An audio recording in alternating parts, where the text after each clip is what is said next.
इस फैसले से भले ही चंडी को 5 साल की सजा मिली हो, लेकिन गांव वालों को एक नई उम्मीद मिली। उनके घर, उनके खेत उन्हें वापस मिल गए। चंडी जानती थी जेल में 5 साल काटना आसान नहीं होगा, लेकिन वो ये सोचकर अपना मन बहला रही थी कि बाहर निकलने के बाद उसे अपना गांव एक आबाद गांव की तरह मिलेगा।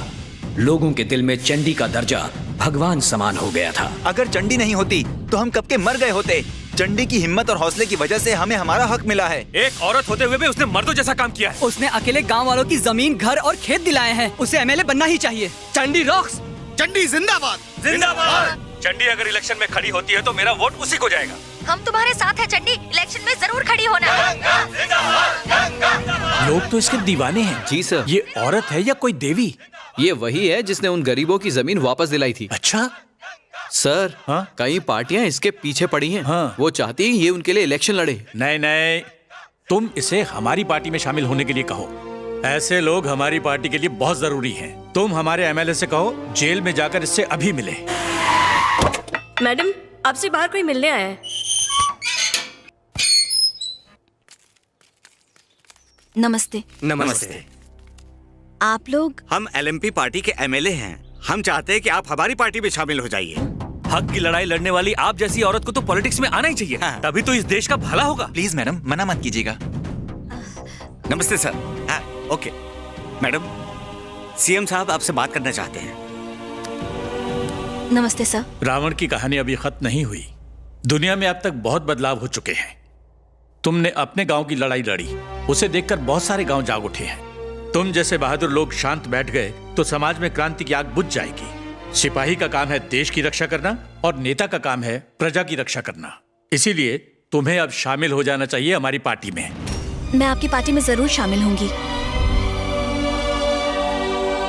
5 साल बाद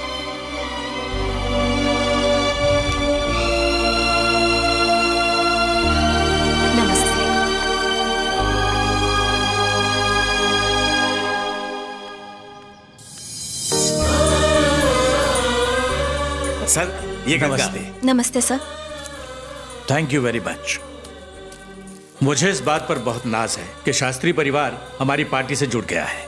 मुझे उम्मीद है दूसरी औरतों को भी हौसला मिलेगा। All the best. Thank you sir.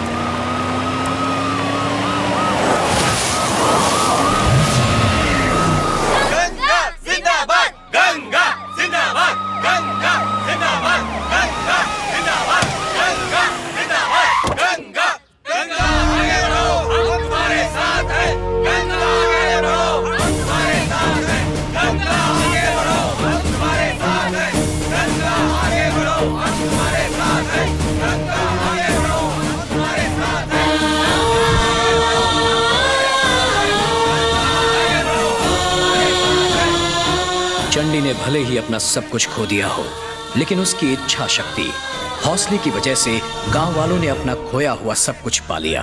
हर किसी की जिंदगी की कोई न कोई प्रेरणा होती है। चंडी की प्रेरणा है चौधरी विभूतिनंद शास्त्री। चंडी के परदादा, ना जाने कितने लोगों को उन्होंने जीने की राह दिखाई। चौधरी विभूतिनंद शास्त्री। परमानंद शास्त्री भी उन्हीं के खानदान में पैदा हुए। उनके बेटे हैं अशोक शास्त्री। अशोक शास्त्री की बेटी है गंगा।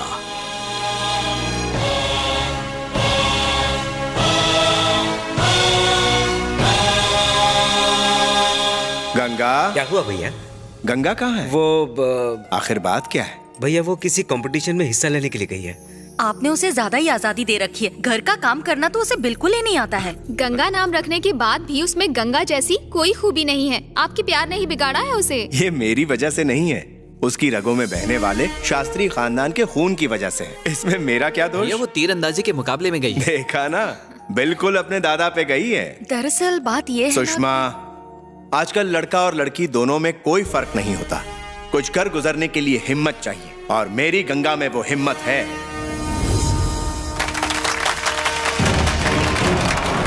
जो जो इस प्रतियोगिता को जीतेगा उसे गोल्ड मेडल के साथ शास्त्री पुरस्कार दिया जाएगा। रेडी?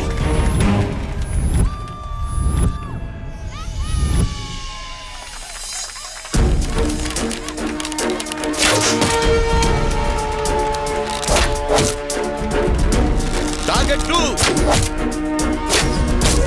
टारगेट 3।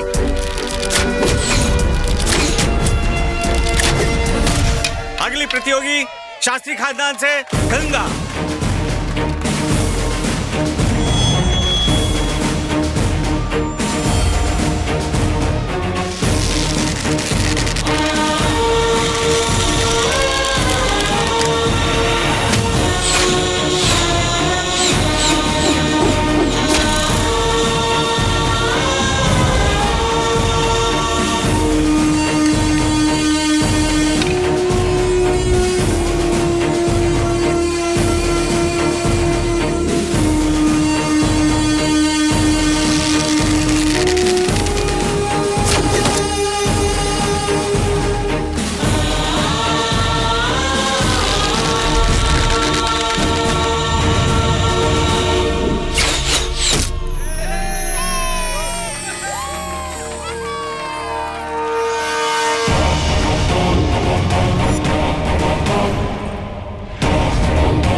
नमस्कार बेटी।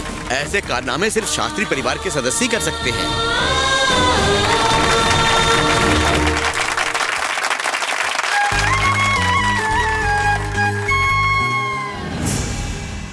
नमस्ते सर। हाँ, नमस्ते, बैठिए। Thank you sir.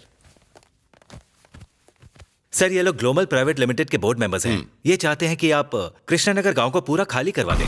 भाई तुमने तो ऐसे कह दिया जैसे कोई बच्चा चॉकलेट मांगता है। जितना लगता है उतना आसान नहीं। हमने कृष्णानगर के पहाड़ी इलाकों का सर्वे करवाया है। सर्वे रिपोर्ट के मुताबिक वहाँ काफी मात्रा में माइका मिलने की संभावना है। 4 पीढ़ियां गुजर गई सर, माइका किसी ने नहीं निकाला, जबकि इसे निकालना बहुत आसान है, पर इसे किसी ने हाथ नहीं लगाया। आप चाहें तो खुदाई शुरू कर सकते हैं, रातों रात माला माल हो जाएंगे, लेकिन ट्रांसपोर्ट का प्रॉब्लम है। वहाँ पर एक सबसे बड़ा कांटा है। जिस कांटे की बात कर रहे हो उसका नाम अशोक शास्त्री है। अगर उसे पता चला कि हमारी नजर कृष्णानगर पर है तो वो न जाने हमारे कितने टुकड़े करके उसी माइका की खदान में गाड़ देगा। कृष्णानगर गांव, पूरे 360 घर, आबादी 2000, 400 सालों का इतिहास। सर बहुत काम है ना? बहुत काम है। कोई बात नहीं, मैनेज कर लेंगे, don't worry. First of all 30, 70, नहीं 40, 60। नो सर, मैं एक बात बोलूं, 50-50 करते हैं। Okay 50-50। Okay done. Thank you sir. Thank you very much. लाइए। मुझे कुछ बात करनी है, आप जरा बाहर वेट कीजिए। नमस्ते। राव, तुम IAS ऑफिसर हो, पॉलिटिक्स समझते हो। स्पेशल इकोनॉमिक जोन के तहत पूरा गांव खाली करवा दो। ऐसी सर का टेंशन आप मुझ पर छोड़ दीजिए, आप बस अशोक शास्त्री का ख्याल रखिए सर। चलता हूं सर। विमल। हाँ भैया। विनोद। हाँ भैया। जल्दी आओ। क्या हुआ भैया? लड़के वाले गंगा को देखने आ रहे हैं। अपनी गंगा को? हाँ। भैया खानदान तो अच्छा है ना? बहुत अच्छा खानदान है, गंगा को बता दो। नहीं भैया, आप ही बताइए। नहीं बता सकती। आप ही बताइए। तुम बताओ ना। नहीं मैं नहीं बताऊंगी, तुम बताओ। चाचा, आप सब लोग क्या खुसर फुसर कर रहे हैं? नहीं मैं नहीं बताइए ना चाचा। कोई बात नहीं है बेटा। बेटा। आप जाओ ना, बताओ ना भैया। नहीं, मैं नहीं बोलिए ना। कुछ बोलिए भी। चाचा बताइए ना। शादी। क्या तुम शादी कर रहे हो? बता दो। अरे गंगा दीदी, कल आपको देखने के लिए US से लड़के वाले आ रहे हैं। घर के सारे बड़े आपको ये बताने से डर रहे हैं। ना तो वो खुद कुछ बताते हैं और ना ही हमें बताने दे रहे हैं। इसीलिए मैं आपको ये बात बता रही हूँ।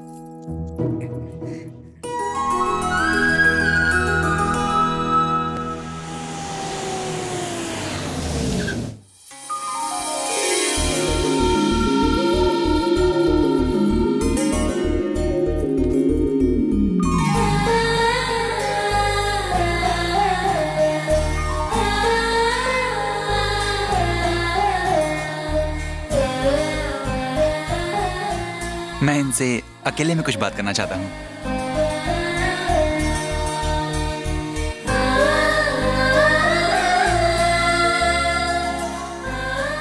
तुम्हारे पापा दिखते भोले हैं लेकिन हैं बहुत बुद्धिमान। मुझे तुम पसंद आई। गंगा, तुम्हारा क्वालिफिकेशन क्या है? ग्रेजुएट। ओह, सिर्फ ग्रेजुएशन? ये सब पुरानी चीजें हैं। आजकल की लड़कियों को देखो, वो क्या कुछ नहीं कर रही हैं, जैसे MBA। तुमने ऐसा कुछ क्यों नहीं किया? मैंने अब तक शादी के लिए 100 से ज्यादा लड़कियां रिजेक्ट की हैं, क्योंकि मुझे जो क्वालिटी चाहिए वो किसी में मिलती ही नहीं है। जो दिखने में अच्छी थी उनके पास पैसे नहीं थे, और जिनके पास पैसा था उनके पास कुंवारापन नहीं था। मुझे लगता है तुम्हारे पास ये दोनों खूबियां हैं। अच्छा ये बताओ, मैं तुम्हें पसंद हूं ना? मैं भी तो जरा ये देखूं कि मैं जिस लड़के से शादी कर रही हूँ वो कुंवारा और पैसे वाला है या भिखारी है। What? Dad! ये क्या बात हुई डैड? हमारी कोई इज्जत है या नहीं? इसका कहना है कि हम पैसे वाले हैं या भिखारी। मुझे तो शादी ही नहीं करनी इस मनहूस से, बदतमीज। जबान संभाल के बात करो, तुम्हें बात करने की तमीज नहीं? What are you saying, uncle? अंग्रेजी झाड़ना बंद करो। ये अमेरिका नहीं भारत है, यहाँ सब हिंदी में बात करते हैं। एक लफ्ज और बोला तो धक्के मार के निकाल दूंगा। हमें ये शादी नहीं करनी, चलो यहाँ से। You're right, Dad. रुक जाओ। तुम आए, मुझे देखा और अब जा रहे हो। दुनिया वालों से क्या कहोगे? कि लड़की बदतमीज थी। मेरे बेटे पे हाथ उठाया। लड़की चाहे लड़के को पसंद करे या ना करे, फिर भी वो सच धज कर घंटों शीशे के सामने बैठकर इस बात का इंतजार करती है कि लड़का आएगा, उसे पसंद करेगा, उससे शादी करेगा। लड़की को देखने से एक दिन पहले तुम लोग सोच लेते हो कि उसे क्या क्या ताने कसने हैं, फिर भी वो सब कुछ सह लेती है। लड़की चाहे कितनी ही गुणी क्यों ना हो, वो तुम्हारे नर्क जैसे घर को स्वर्ग क्यों ना बना दे, पर तुम्हें उसकी कद्र नहीं होगी। तुम लोगों को तो सिर्फ दहेज चाहिए, चाहे उसके लिए लड़की के माँ बाप कर्जे में डूब क्यों ना जाए। तुम जैसे दहेज के भिखारियों को जीने का कोई हक नहीं। फोटो मांगोगे, फिर फोटो में ही कमियां निकालोगे, फिर उसे घूर लेने के बाद ना कहोगे, लेकिन दहेज की लंबी लिस्ट नहीं भूलोगे।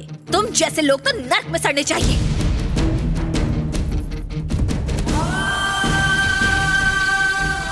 पापा, मैंने गलत तो नहीं किया ना? नहीं बेटा, गलती तो मुझसे हुई है जो मैंने ऐसा रिश्ता ढूंढा